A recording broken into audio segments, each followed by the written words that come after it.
assim, vocês... Bom, o Sérgio também, recentemente, mas esse lance de pegar uns caras assim que estão falando de Darwin, estão falando de evolução, não sei o quê, colocar esses caras... Tem sido uma parada, colocar esses caras pra conversar com a galera que acredita mesmo na Bíblia, né?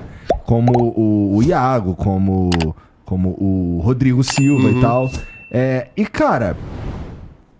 Deve ter, assim, existem, obviamente, na minha opinião pelo menos, vários pontos que é muito fácil dos caras discordar profundamente, mas tem rolado, pelo menos na maioria das vezes, de forma absolutamente educada, né? A princípio, acho que sim.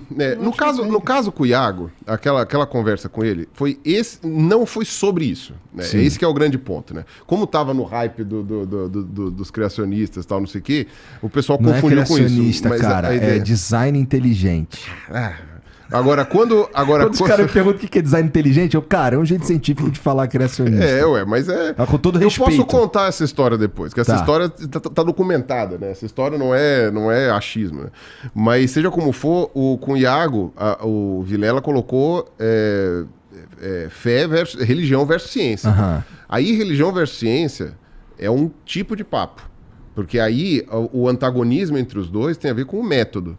Mas não impede, por exemplo, um cientista de acreditar em Deus, ou de ter uma religião, ou de ter não sei o quê. Imagina, um dos pais da teoria sintética evolutiva, que é o Theodosius Dobzhansky, o cara era católico ortodoxo. Né? E ele falava, né, a frase famosa dele, né, tipo, nada na biologia faz sentido se não for à luz da evolução. Ponto. Então, quer dizer, não há necessariamente um antagonismo entre os dois. Então, como o tema era religião versus ciência,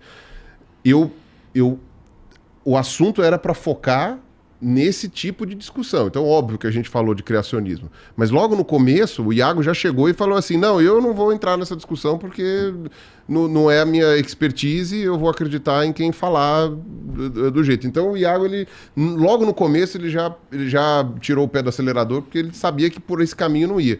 Então, a gente falou de outras coisas. Eu expliquei um ou outro conceito evolutivo lá, algumas coisas lá, porque também não tinha como não fazer, mas é importante saber discernir os assuntos que você está tratando, para não entrar muito, né? Eu falo pra caralho, mas é importante entender o que você está fazendo lá, entendeu? Então lá eu estava conversando com um amigo, com dois amigos, né? Eu conheço o Vilela também há décadas, né? Então, tipo, eu estava lá com dois amigos, conversando, e o assunto foi aquele. E tanto é que as perguntas que o Vilela fez foram especificamente sobre isso. Então, na primeira pergunta, ele chegou para mim e perguntou o que é a ciência e o que a ciência faz. Eu fiz o princípio de demarcação, expliquei o que a ciência faz e expliquei por que religião não é ciência. Aí ele falou, Iago, explica, definir criacionismo, porque a definição de criacionismo, a meu ver, é importante, e entra com a história do design inteligente e tudo mais. E foi basicamente isso. Então, aquele papo, o pessoal fala, você foi lá falar com o criacionista. Eu falei com um criacionista, mas não foi por causa disso que eu falei com ele, entendeu? Que é diferente, por exemplo, quando eu trombar com o Marcos ou com o Rodrigo, porque aí provavelmente a conversa vai ser exatamente sobre isso, né? Mas aí o que você falou, Igor, é legal pra caramba até de falar, porque é até aquele negócio que a gente falou aqui quando eu conversei com o Rodrigo, né, cara? A internet, ela quer o sangue, né, cara? Sim. Então ela quer que você seja inimigo do cara, entendeu? Que você, não vou conversar com ele, ou vou só xingar ele, que é o famoso... Existe um nome pra isso, é o ad hominem. O ad hominem... Eu ia chamar de olavismo, mas tudo bem. O ad hominem é quando você, em vez de você discordar da ideia, você começa a bater na pessoa, na parte pessoal dela.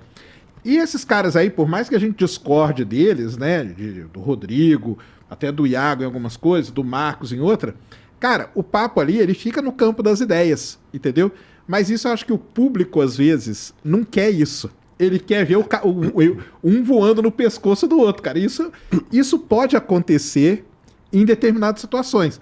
Tem pessoas que a gente sabe, cara, que não tem como conversar, entendeu? E outra, eu acho que também depende do absurdo dito. Depende do absurdo dito. Então, por exemplo, eu tenho quase certeza que se o Sérgio estiver entrevistando uma pessoa que ele não... Que a gente não tem muita noção, sei lá, você está entrevistando alguém que tem uma carreira que não tem nada a ver com ciência, e vocês estão falando sobre outra coisa. E aí, de repente, o cara solta que é terraplanista, por exemplo. e quer discutir isso, eu acho que aí não tem muito que você chegar e falar assim, não, cara, não, essa é a minha opinião. Cara, sua opinião está errada, ponto. Né? Tem certas coisas que são meio objetivas, você não precisa brigar com a pessoa. É que geralmente quando você chega pra pessoa e fala que a sua opinião está errada, a pessoa não costuma digerir muito bem. A pessoa né? ela não entende que a questão que você tá discutindo com a opinião dela e não com ela, cara. Exato. Essa que é o teu negócio, entendeu?